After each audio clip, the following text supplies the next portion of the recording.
Ria Ricis dan Teuku Ryan sudah siapkan nama untuk anak pertama, inisialnya R. Usia kehamilan YouTuber Ria Ricis kini sudah memasuki 7 bulan. Sekitar 2 bulan lagi, anak pertama Ria Ricis dan Teuku Ryan akan terlahir ke dunia yang diperkirakan berjenis kelamin perempuan. Sejumlah persiapan pun telah dilakukan oleh pasangan yang menikah pada 12 November 2021 lalu.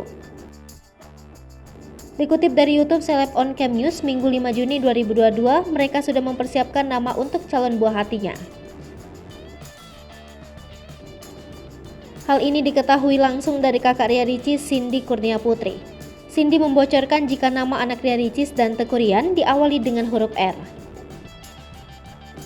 Selain mempersiapkan nama, Ria Ricis dan Teuku Ryan ternyata sudah membeli baju dan perlengkapan untuk buah hati mereka. Sebelumnya, Ria Ricis menceritakan awal mula dirinya mengetahui tengah berbadan dua. Awalnya Ricis, sapaan akrabnya, melakukan pemeriksaan kandungan ke dokter umum. Ketika dilakukan pemeriksaan, ditemukan ada gumpalan yang ada di dalam rahimnya. Ria Ricis pun sempat menyangka ada kista di rahimnya, tapi ternyata hal itu dirinya sudah hamil.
Hai pemirsa Selipopo TV, jangan lupa komen, like, dan subscribe, serta tonton terus berita-berita terupdate lainnya